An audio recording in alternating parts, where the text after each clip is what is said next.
Welcome in to the Skraby Show, everyone, or Chris would call it the Skraby Experience on 97.3 The Fan. Thanks for joining me tonight. I know you've heard a lot of my voice today, which is okay.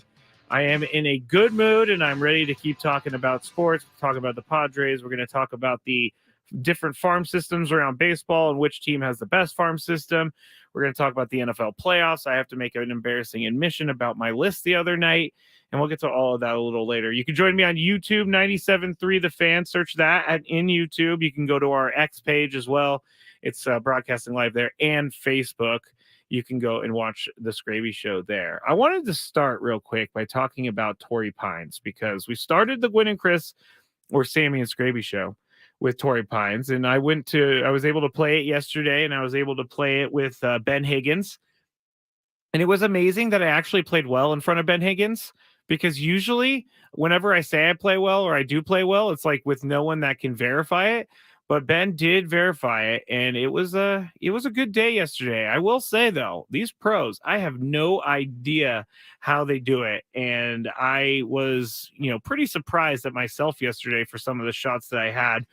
The rough is not as bad as I remember it. It was as it was last year, at least. I was able to chop some of those balls out, and I didn't feel like the rough was the most difficult part of the course. I felt like the greens were the most difficult part of the course yesterday, just because the greens were fast. I mean, they started out a little bit slow when we started our round, but then as the day went on, I realized that the biggest difference between a PGA Tour player's course and a regular normal person's course is the distance off the tee, is the number of yards you're going to play, as well as the speed of the greens. The speed of the greens change everything.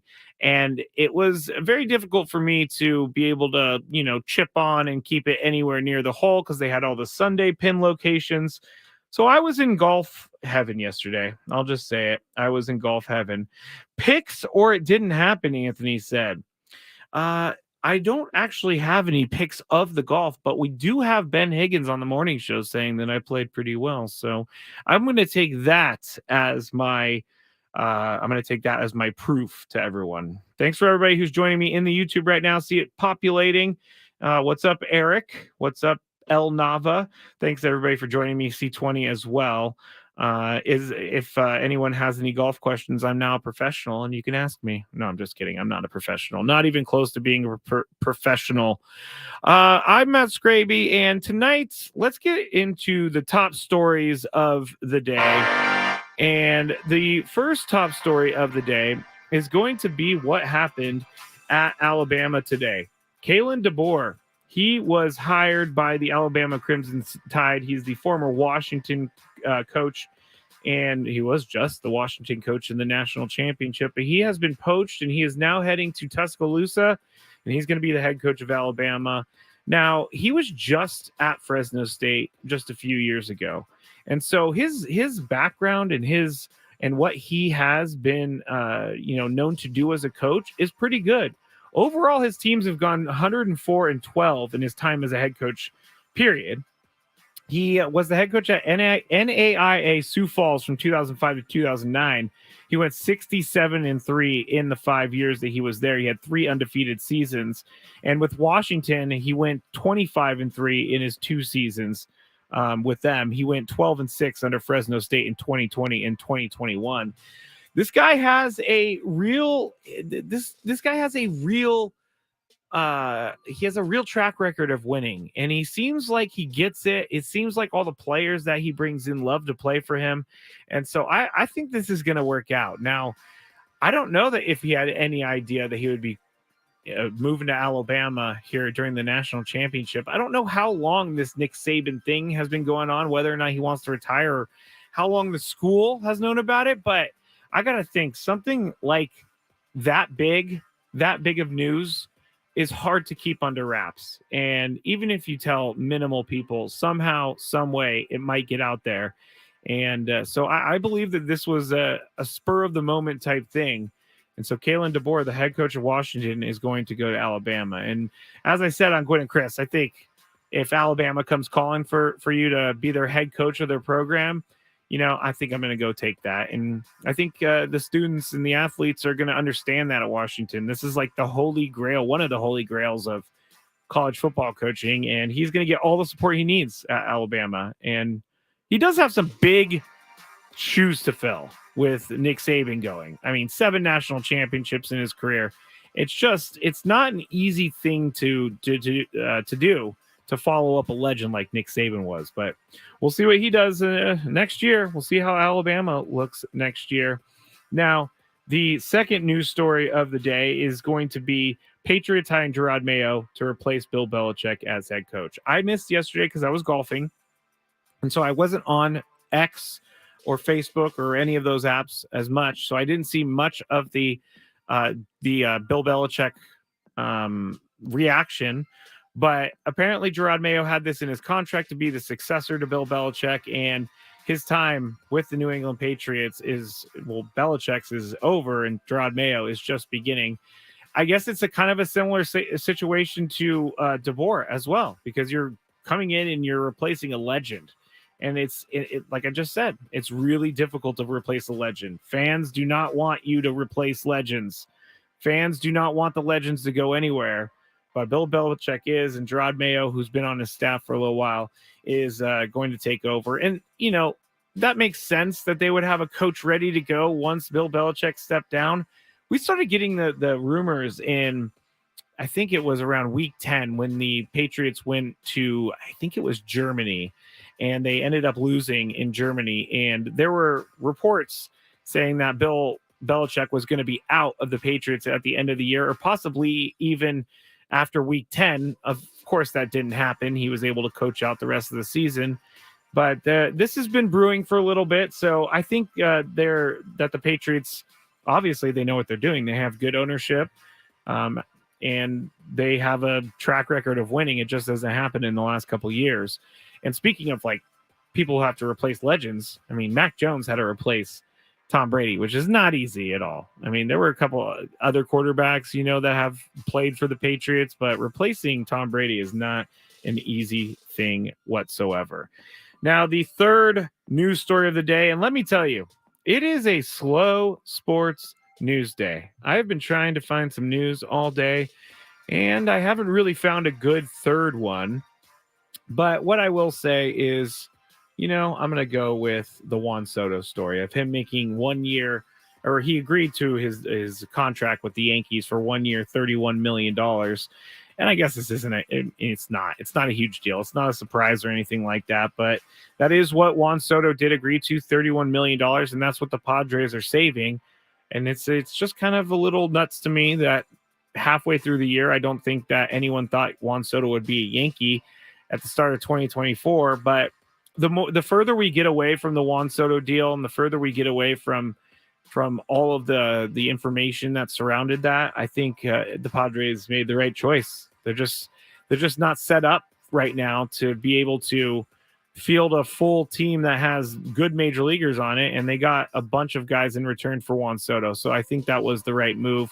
Also, he's just a rental with the Yankees for now. I mean, the Yankees could end up giving him a contract for the long term, but right now he's just a rental. He's only there for 1 year.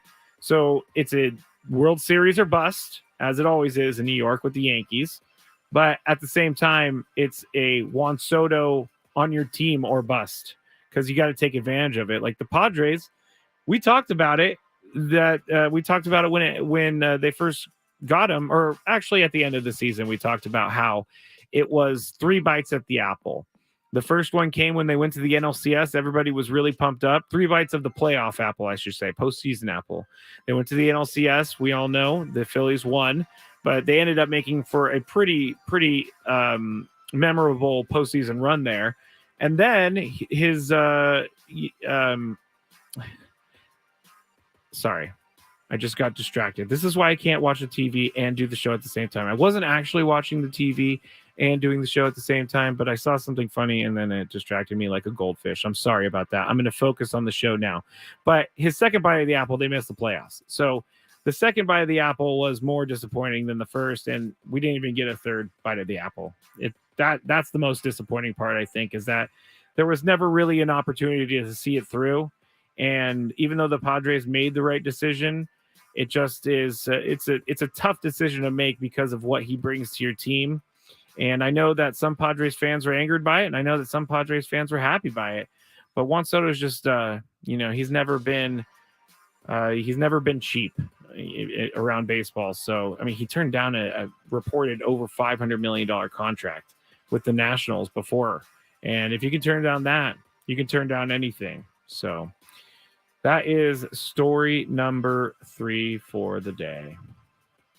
You listen to Matt Skraby, the Skraby Show. Chris and Tony are going to be back. All of us are going to be back on Tuesday. So you'll get a Gwen and Chris on Tuesday with the guys. Chris is traveling to Boise, and Tony is at a soccer tournament, I believe. So he's enjoying that. Yes, Dan on the chat. Yes, Skraby, TV distractions, no bueno. You're absolutely right. That is one of the biggest issues that I have. I'm very, very ADD. And it's hard sometimes when you're sitting in this room, as I am by myself. But I'm doing my best, and I appreciate everybody sticking with me, which it seems like some are, and I appreciate that. Anthony says that first bite at the apple was memorable, and I'll always be a fan. It was definitely memorable. I remember those games like it was yesterday. I remember that both those Dodgers games where they beat the Dodgers, I should say Padres games, really. But I remember both of those games, and it was pretty incredible to see the city come together like it did. And I really felt like people were nicer to each other during the time that the Padres were in the playoffs. So hopefully, things come together this year, and they'll be able to get into the playoffs, and they'll be able to have another bite at the apple, sans Juan Soto. But we'll have to wait and see about that, and see where they go this year. We talked about it for the last 4 hours with Sammy and Skraby. And we talked about how, they have a lot of work to do right now, a ton of work to do right now, but they still have a little bit of time. So we need to be a little bit patient. At least I'm going to be patient with the team, because they do have a little bit of time to make the roster and to get guys in place. But 2 outfielders and some rotation spots, I'm going to be paying close attention to what AJ Preller and the Padres are going to be doing here in the next month or so before spring training. And that's it for the top 3 stories. And that's it for the first segment. When we get back on the Skraby Show, we are going to talk about some of the farm systems around baseball. And they actually rank the farm systems. And you'll be surprised at where the Padres are at in this article. So I will tell you where the Padres are after executives pick the best farm systems in 2024 when we get back on the Skraby Show, 97.3 The Fan. You can always be the first to know when the Padres make a trade by receiving push notifications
Matt Skraby here with you on a Friday night, 97.3 The Fan, The Skraby Show, going until 7 p.m.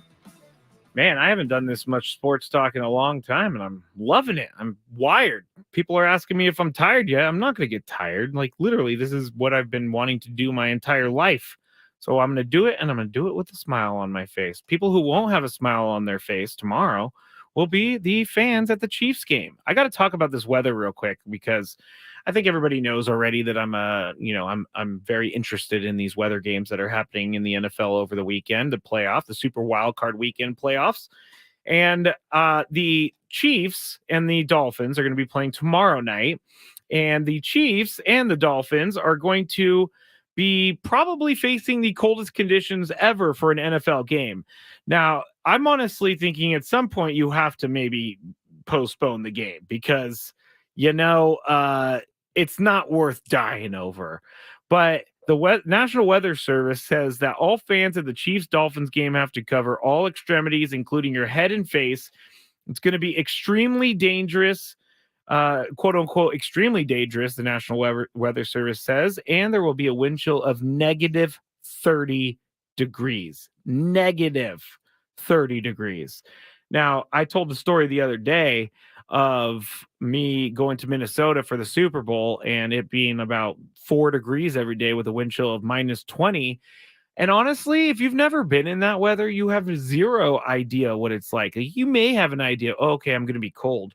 No, it's like when they say bone chilling cold, this is bone chilling cold. Like, it's incredible that you're able to layer up maybe 5 times, have a shirt, have a flannel, have another flannel, have a sweatshirt, have a big jacket, and it's still going to be freezing. The wind is going to cut right through you. So honestly, I don't really know if this will be a good game tomorrow because of how cold it is. And I remember more than a few years ago, when Tom Coughlin was coaching the Giants and he was playing the Packers in Green Bay and it was freezing and his face almost fell off, basically. So that was very serious. And I think that they're going to have to cover their faces a little bit more for the Chiefs game, Chiefs and Dolphins, but that's pretty crazy. M. McKee 23 says on the chat, my husband is from Minneapolis, has been here for 20 plus years and never going back. And I mean, Minneapolis during the summertime is great, but the winter is just brutal. It's brutal. Now, the Bills and the Steelers are going to be playing on Sunday, and the National Weather Service has issued something for them as well. So these are some crazy games, but a winter storm watch has been issued for Bills Steelers. There's going to be 65-mile-an-hour wind gusts and at least over a foot of snow. Travel will be difficult to impossible.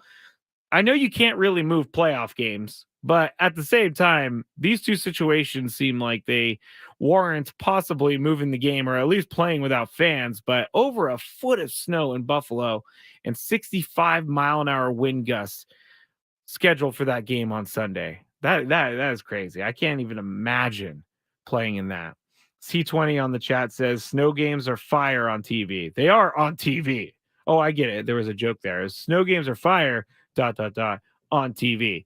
Yeah, Ezekiel Elliott of the Patriots said last week that he grew up always wanting to play in a snow game, and then finally he got to play in a snow game last week against the Jets in Foxborough, and he said, this stinks. I didn't like it at all. It was not good. So I told you before we went to break, we're going to talk about the best prospect systems or the best farm systems in baseball in 2024. So this was an MLB Pipeline poll, and this was written by Jonathan Mayo, one of the MLB Pipeline experts. And so they surveyed some of the executives around the league, and here are some of the results.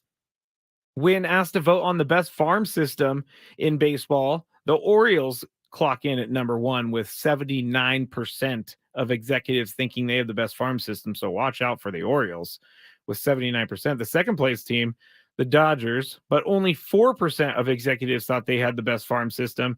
And then you got a team with also 4%, tied with the Dodgers, the Pittsburgh Pirates, which they do make a lot of they do make a lot of moves, and they do make a lot of trades, and they do take in a lot of prospects. So it's kind of interesting to see that 4% of baseball executives thought at least they were the best farm system in baseball.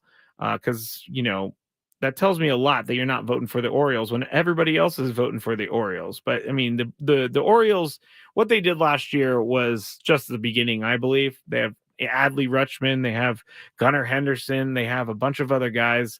I think Santander is on their team, I believe, maybe. Yes, I think so. Anyway, Baltimore, watch out for them next year. Now, the next question that was asked to these executives, which team uses the draft the best? And if you're talking about the Padres and you're talking about AJ Preller and you're talking about what he's good at, and what he's good at is finding that talent that is maybe not necessarily on anyone else's radar, and he drafts them. But and you would think with the Padres having the best farm system a couple years ago and having all those big names that they traded over to the Nationals, that the Padres would be using their draft the best. But according to executives, the Dodgers have the number one spot for who uses the draft best, 41%. And immediately I know it's kind of a ugh, but at the same time, you got to think about all of the players that they've been able to trade over the years that are help them acquire big names. And that's exactly what they've been doing. I mean, some of them are homegrown, but they had to ship a bunch of their prospects over to the Nationals when Max Scherzer and Trey Turner came over. But 41%, according to executives, think the Dodgers had the best draft. And the second best draft, it shouldn't surprise you, it would be the Baltimore Orioles. Now, we're going to get back to this next team, the Rays, at 6%, because they have something later on that I want to talk about. But those are the top three, according to executives. And, there you go. It's LA and it's Baltimore with 73% of executives thinking they have the best draft. Now, here's a category when I saw immediately the question. Here's the category where I immediately saw, see, there I go, getting distracted by the chat again. Anthony Santander is not that young, though, Skraby. He's 29. I don't think I said young. I just said he's on the team. Which team plays the international market better than any other? And so when you think about this, you got to think the Padres are at the top of the list, because they definitely do play, or they definitely are major players in the international market. They got Hassan Kim.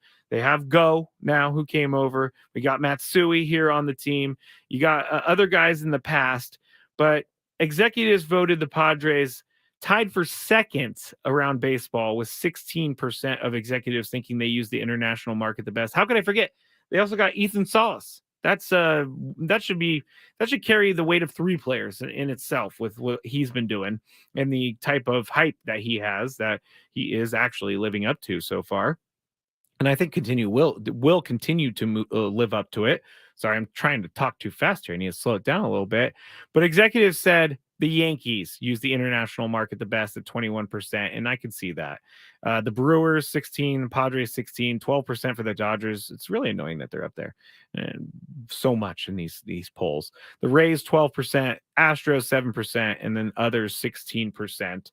Also receiving votes that were close to being up there, the Braves and the Guardians. But the Padres should definitely be at the top of this list, and they are tied for second with 16% of executives thinking they use the international market the best. And here is one that the Padres don't really do much. They don't really acquire prospects anymore. They're not in the business of acquiring prospects. So the question was, what team is the best at acquiring prospects in trades? And 77% of the Rays, or of the exactly, I just gave it away. 77% of the executives say the Rays are the best at acquiring prospects and trades. And in their little blurb that they wrote up under the vote, it says, if the Rays call asking about a prospect, especially a relatively lesser known one, hang up the phone immediately. Which the Rays, we know that's how they make their hay. And although it's a strategy that hasn't produced a title for them in a little bit, I know they were in the World Series, a few years back, but 77% of executives know that the Rays are very good at bringing in players that you may not think are that good, but they're actually going to turn out to be pretty good, which Jake Cronenworth, when he came from the Rays in a deal before the 2020 season, he was the throw-in guy. He was the throw-in guy in the trade, and usually the Rays are the team that takes advantage of the throw-in guy. But this time, it was Jake Cronenworth coming to the Padres, and he ended up finding himself a spot on this team. And we know how it's been over the last 4 years, but I have to say that no one thought Jake Cronenworth would be a guy that they were signing to a long-term contract when they acquired him before the 2020 season or the shortened season. So the other teams on this list, 6% for the Cubs, 6% for the Nationals, 4% for the Reds. But the Rays just cleaning up on internet or in prospects via trades. Now here's the last one, and it would be or actually there's two more. Who has the most underrated farm system? Now, I've seen a couple things in the last few weeks about how the Padres do have a stronger farm system than people may think. The Padres got guys that we just haven't heard about yet. You know, we know of the Jackson Merrills and the Jacob Marcys, but we still haven't seen some of these guys that are playing at the lower levels. So I thought, actually, when I read this question, I thought the Padres are going to maybe possibly be a little bit higher on this list, but they are tied for fourth with 5 other teams. 4% of executives thought they were the most underrated farm system, which does surprise me a bit. The Red Sox, Tigers, and Mariners at 11% were all tied for first, and the Reds at 9%. The Reds have been also building up their prospects. They've made trades in the past few years, and so I could see why their farm system is underrated. But I thought the Padres may be a little bit higher because of the things that I've been reading as of late, and they weren't. They were tied, as I said, for fourth with 5 other teams. Now, the final category is which team hoards its prospects the most. Now, this stood out to me because a few years back, like maybe 3 or 4 years back, we had a thing that was called the Producer Show. It was Braden, Paul Reindl, and myself, and we would come in. I think we were filling in for the midday show at that point because of something. But anyway, it was right around the time where Mookie Betts was being rumored to, be on the block by the Red Sox. And the Padres had all these prospects, and they had all these guys that could be traded for Mookie Betts. And so I think people thought that I was a hoarder of prospects because I didn't want the Padres to trade for Mookie Betts, not knowing the future of the team or of the contract with him. Like, are they going to be able to extend him?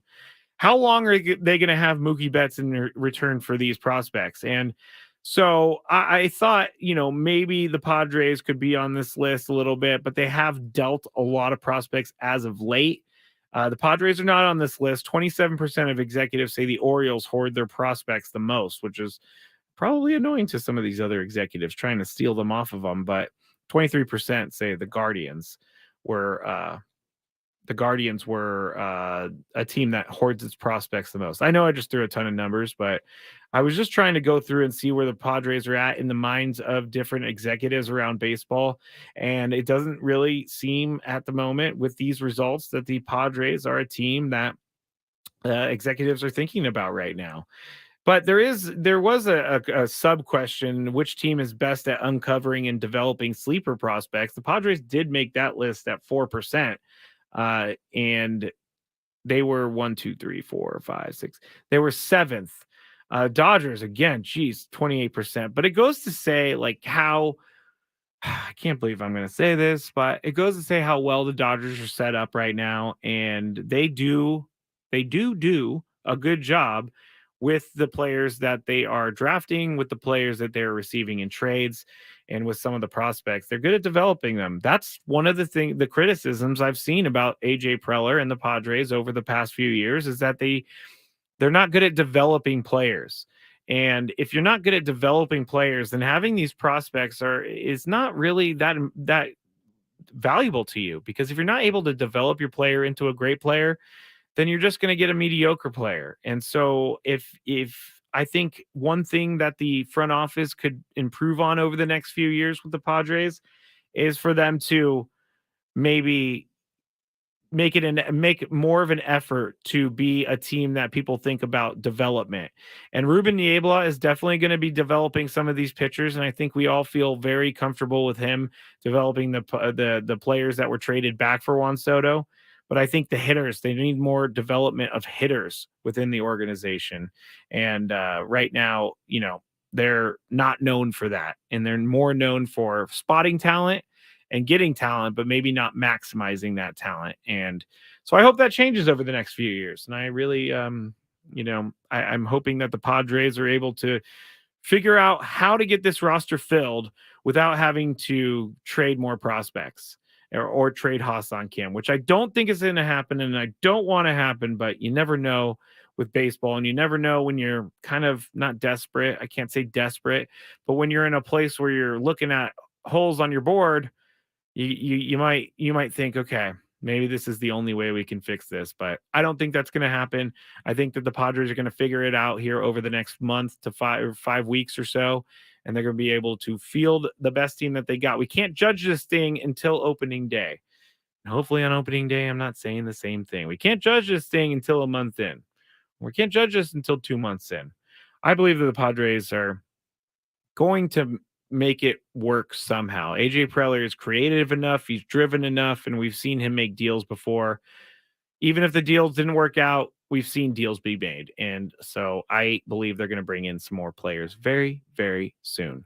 Matt Skraby, this is the Skraby Show on 97.3 The Fan on a Friday. Appreciate everybody who's on the YouTube chat. Appreciate everybody who's commenting on my X account at Matt Skraby or Instagram at Matt Skraby. And when we get back, we're going to talk a little bit more about the NFL playoffs and what's going on this weekend. Give you a couple thoughts, and I don't know, we'll have fun. It's a Friday, so stick with me. The Skraby Show, back with you in just a couple minutes on 97.3 The Fan. Quinn and Chris on the Fan. One of the things that came up in that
That's Skraby back with you in the Odyssey Palace, 97.3 The Fan. The Skraby Show going until 7.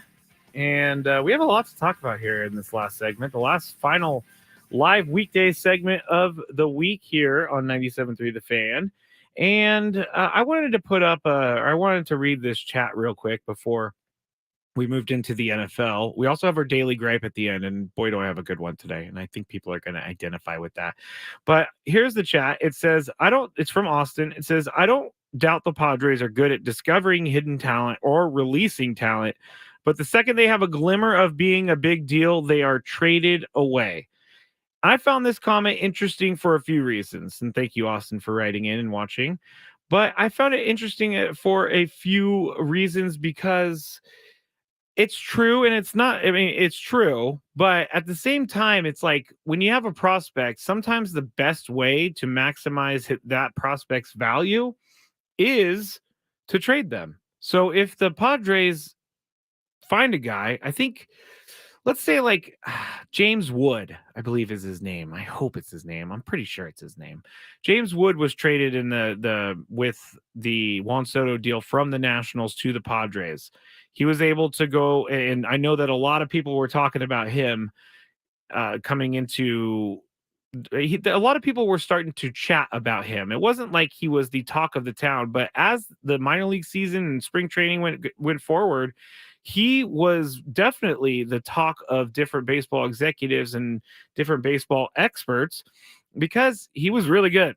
And you got to think, okay, well, if you want to get a guy like Juan Soto, you're going to have to give up guys like that. So in a sense, I guess keeping the prospects until they have a big name is the smart idea, in my mind, at least, because, but on the other side, you have to, this is how my brain works. On the other side, you have to think, well, if this player becomes a good player and then they're a cheaper player, so they're not going to have to pay that player a lot. It's going to help them on the salary, or not the salary cap, the payroll, and it's going to help them in many different ways. But finding talent is not easy, and not everyone is good at finding talent. And AJ Preller is one of the best at finding talent. We've heard that before from many different people. We've heard that from many different experts. We've heard that from many different writers. It's not a secret, and it's not a hidden message, I guess, that AJ Preller is a good developer of talent. But he's also been known, as we've said, to trade away that talent. And I don't think that's a bad deal in any way, because you have to maximize value. And if you have a player with a big name and hey, this guy's not going to get to the big leagues for the next 3 years, we got to get him out of here. We can use him to get a bigger player. I think you go for it. So thank you, Austin, for that. And I appreciate you writing in and watching the YouTube. You can join me on YouTube, 97.3 The Fan. If you search that, you'll be able to find the live show right now, or watch any other show around 97.3 The Fan. You could watch Ben and Woods for the morning. You could watch Annie and Elston. And you can watch Gwen and Chris. You can watch The Skraby Show. So just head over to the YouTube at 97.3 The Fan. Olivia says on YouTube, I think Mike Schilt will change the Padres' view on prospects. That's a really good point. Mike Schilt, coming from the Cardinal way, St. Louis Cardinals, I think that he is a good guy to have around to give his input on how to build a team and how to build a farm system. So that's a really good point, Oliva. I'm sorry, it's not Olivia. I don't have my glasses on. Oliva says that Mike Schilt will change the Padres' view on prospects. The Cardinals are very good at using their prospects. Cardinals are very good at developing players. Cardinals are very good at evaluating talent. So anyone who has a background with the Cardinals, especially for as long as Mike Schilt had a background with the Cardinals, I think that he knows a thing or two about building teams, and I think he knows a thing or two about building rosters and making deals that are going to help move the team forward. All right. With that said, and all those big words, let's move into the NFL playoffs. The NFL playoffs, Super Wildcard Weekend. I love it. It's great. It's one of the most fun weekends for me in sports because of how Super Wildcard Weekend has ended up in the last couple of years. They've been some great games. And they always have. Chris says that the best round is the divisional round. And The divisional round will be next week. I think the best round is a Super Wildcard Weekend round because you got teams that are barely snuck in. You got teams that are hot going into the playoffs, like the Packers. I keep saying I'm going to maybe look stupid when the Packers get trounced by the Cowboys, which could very well happen, but I don't know. Packers kind of scare me. We talked about the weather games a little bit ago. So Chiefs in Miami, it's going to be bad weather. Now the Texans and the Browns are going to be fine weather because it's going to be indoors. But the Texans and the Browns are interesting for one reason to me is basically how is CJ Stroud going to play? A rookie. And I think if you have a rookie, it's going to be a little bit more difficult for that rookie to wrap their head around what they're doing. It's not a regular season game. You have tons of pressure. You lose, you go home. Season's over. So how does CJ Stroud handle himself against the Browns? Pretty good defense. I know the Browns defense hasn't been good as of late, but they still have Myles Garrett and they still have some great cornerbacks, and it's going to be hard for CJ Stroud, I think, to figure out how to slice and dice the Cleveland Browns. They're going to be ready. Joe Flacco is going to be ready too for the Browns. He's made some playoff runs before. I have no doubt that Joe Flacco is going to be ready to go. If we look forward to the Steelers game against the Bills, again, another one that is going to be weather crazy. It's going to have a blizzard and 65-mile-an-hour winds that are going to be wind gusts that are going to happen on Sunday morning. But the Bills and the Steelers are going to, face off in that. And the one big news story from this game that I think is going to decide things is going to be TJ Watt out for the Steelers. He hurt his leg last week. The Steelers are going in without their best defensive player, and I think that's going to hurt a ton. TJ Watt might even be the defensive player of the year. He's consistently one of the top 3 defensive players in all of the NFL. Losing him is losing a lot. Losing him is losing two or three people. And the Bills have a lot to prove. Sammy and I talked about it earlier on the show. The Bills have so much to prove because they have made early exits from the playoffs each and every year, and they've had some disappointing losses early in the playoffs, like really early in the playoffs. And Sean McDermott has a lot to coach for, and Josh Allen has a lot to play for because Josh Allen has been great, has been good this year, and then he's been bad, and then he's been good. And he turns over the ball a lot. He's not going to be able to turn over the ball tomorrow or Sunday. I'm sorry. And if he does, it's going to be probably easier for the Steelers to get past them in the snow. Steelers also have the game for it. Steelers are built for the snow. They're also a cold weather city that also has, they also have snow is what I was looking for there. I don't know why I forgot the word snow, but I did. So I don't necessarily think that the matchup is going to be one-sided in any way because both these teams are built for that. I mean, the Steelers are built a little bit more with the Steelers way. Packers and Cowboys, that's going to be the 1:30 game on Sunday, and the Packers, they're going to go to the Cowboys. Now, this is Mike McCarthy facing his previous team, the Packers. And I think the Cowboys being at home, if the Packers are able to surprise their defense a little bit early, I think the Packers are going to be able to keep it close, possibly even win. Because when the Cowboys get down, things are a little bit different. Things are a little bit different for the Cowboys. They play a little bit tighter. The play calling is a little bit, more conservative. So once the Cowboys go down, I look for the other team to pounce. And if the Packers can get up early, I don't know that the Cowboys have what it takes to come back from, say, down 14 or down 17. But we'll see what happens there. The Cowboys are very good at home. Very, very good at home. So I everything is in favor of the Cowboys here. They're playing indoors. CeeDee Lamb has been awesome at home. So lots of stuff to watch for in that one. One of my favorite games of the weekend, the Rams and the Lions in Detroit, 5:15 on Sunday night. And as you all know, the storyline, Matthew Stafford going to Detroit to take on his former team, the Lions, and Jared Goff staying at home to face his former team, the Rams. They were traded for each other. I never thought this day would actually come, but it is. And I have concerns about the Lions. I know that there's a Lions fan in the chat, Chance, but I just don't think the Lions are going to be able to make it. I don't think that they're going to play well enough to beat the Rams. The Rams have been playing much better than I think anyone is giving them credit for. And they have a running back in Kyron Williams that no one really picked up on and didn't realize that he was going to be a superstar. And you have Matthew Stafford, who has proved himself in the playoffs just recently. So I think that this is going to be a Rams game. I think that Matthew Stafford's going to be able to stick it to his old team. And unfortunately, Jared Goff is going to have to deal with that loss all offseason. Now, the final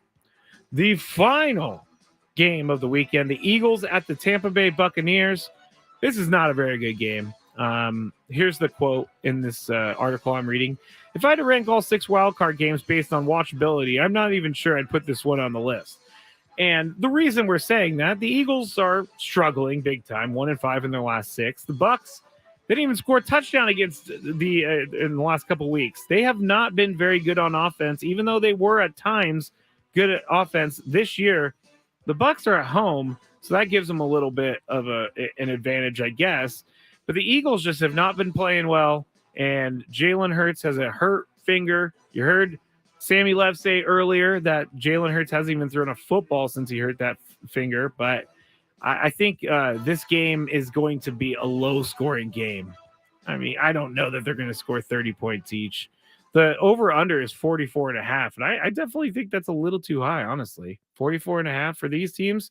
So you get like 24-21, and that's 40. Yeah, 24, 40, 21. Yeah, it's 45. I don't know that we're going to even see that. I think it's going to be a 17-14 game, 14-13 game, something like that. All right. That's it for the playoff preview. We're almost done with the Skraby Show. We do have the Daily Gripe, and I appreciate everyone joining me for the Skraby Show and for Gwen and Chris earlier. Sam and I had a lot of fun doing the show. The guys are going to be back. Gwen and Chris are going to be back on Tuesday. When we're back, we'll have all of the weekend fun to talk about. But the Daily Gripe right now is going to be about something that happened to me yesterday coming home from the golf course. I was stuck in traffic going north on the 101 or the coast through Del Mar, through all of those areas. And one of the things that I can't stand the most, and I know that I can't stand a lot, but is when someone crosses the street, whether or not it's a crosswalk that has a light or if it's just a stop sign.